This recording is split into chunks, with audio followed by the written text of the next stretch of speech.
नमस्कार दोस्तों, मैं हूं आदित्य।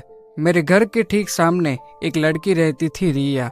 आगे क्या क्या हुआ सब कुछ विस्तार से बताने वाला हूं, इसलिए चैनल को जल्दी से सब्सक्राइब कर लो।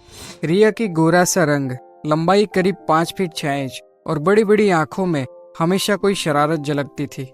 उसके बाल खुले हो तो लगता जैसे हवा में काली लहर तैर रही हो। सच कहूँ तो जब भी वो बालकनी में आती, मेरी नजरें खुद ब खुद उसकी तरफ खींच जाती। एक शाम मैं छत पर खड़ा था, हल्की बारिश हो रही थी। अचानक मैंने देखा रिया भी अपनी छत पर आई। उसने गुलाबी रंग की ढीली सी ड्रेस पहनी थी और हल्की हवा में उसके बाल चेहरे पर आ रहे थे। वो मुझे देखकर मुस्कुराई और उस मुस्कान में कुछ ऐसा था कि मेरे दिल की धड़कनें तेज हो गई। उसने ऊंची आवाज में पूछा, क्यों, बारिश पसंद है तुम्हें? मैंने भी जवाब दिया, पसंद है, लेकिन तुम्हारा साथ हो तो और भी ज्यादा। उसने हंसते हुए बालों को कान के पीछे किया और तभी मेरी नजरों ने उसके चेहरे पर वो चमक देखी जो आज तक किसी में नहीं देखी थी। धीरे धीरे हमारी बातें बढ़ने लगी, कभी खिड़की से इशारे, कभी सीढ़ियों पर अचानक मुलाकात। एक दिन उसने मुझे अपने घर बुला लिया। मम्मी पापा बाहर गए हैं, अकेली लग रही हूँ। मैं जैसे ही अंदर गया, घर में हल्की सी महक फैली हुई थी। शायद उसने मोमबत्ती जलाई थी। वो मेरे पास आई और धीरे से बोली, तुम्हें पता है, जब भी मैं अकेली होती हूँ सबसे पहले तुम्हारा ख्याल आता है। उसकी आवाज में इतनी मिठास थी कि मेरा दिल वहीं पिघल गया। हम सोफे पर साथ बैठे, उसकी आंखें मेरी आंखों से मिल रही थी। मैंने हाथ बढ़ाया और उसका हाथ पकड़ लिया। उसने हाथ नहीं हटाया बल्कि और कसकर थाम लिया। उस एक पल में कमरे की खामोशी ने हमें और भी करीब ला दिया। तभी अचानक बाहर दरवाजों की आहट हुई। हम दोनों चौंक गए। रिया ने जल्दी से मेरा हाथ छोड़ा और मुस्कुरा दी, घबराओ मत, शायद पड़ोसी वाली आंटी होगी। लेकिन उस डर ने हमारी धड़कनों को और भी तेज कर दिया। उस दिन के बाद हमारी मुलाकातें और गहरी हो गई। रिया अक्सर बहाने से मेरे घर आ जाती, मम्मी ने चीनी भेजी है या वाईफाई पासवर्ड बता दो। लेकिन इन बहानों के पीछे उसकी आंखों का इशारा साफ था, वो मुझसे मिलना चाहती थी। एक बार तो उसने मुझे चौंका ही दिया। मैं अपने कमरे में किताब पढ़ रहा था, अचानक खिड़की से पत्थर आकर गिरा। मैं बाहर गया तो देखा रिया खड़ी थी। आज छत पर आओ, बात करनी है, उसने धीरे से कहा। उस रात जब मैं छत पर पहुंचा, पूरा आसमान तारों से भरा था।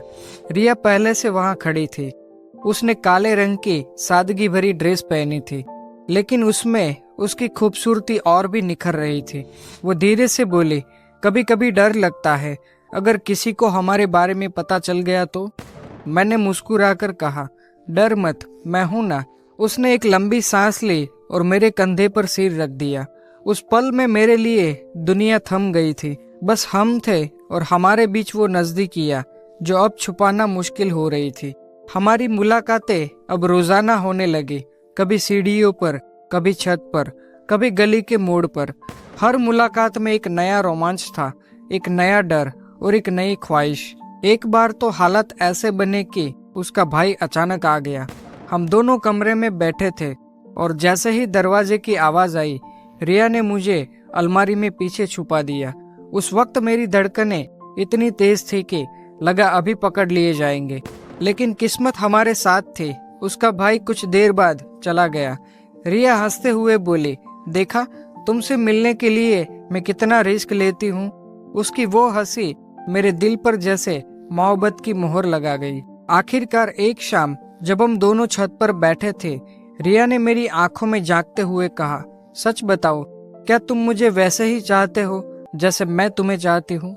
मैंने बिना सोचे कहा, हाँ रिया, शायद तुमसे भी ज्यादा। वो सुनकर उसकी आंखों में चमक आ गई। उसने मेरा हाथ थाम लिया और बोली, तो फिर वादा करो, चाहे कुछ भी हो, हम हमेशा साथ रहेंगे।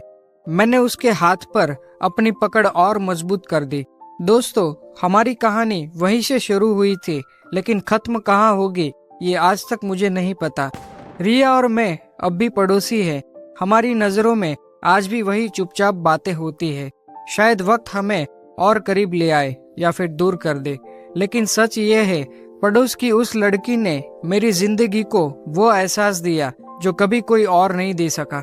दोस्तों, अगर आपको ये कहानी पसंद आई हो तो चैनल को जल्दी से सब्सक्राइब कर लीजिए, क्योंकि अगली कहानी में मैं आपको वो किस्सा सुनाऊंगा जब रिया ने पहली बार मुझे कहा, आज मैं तुम्हें अकेला छोड़ना नहीं चाहती।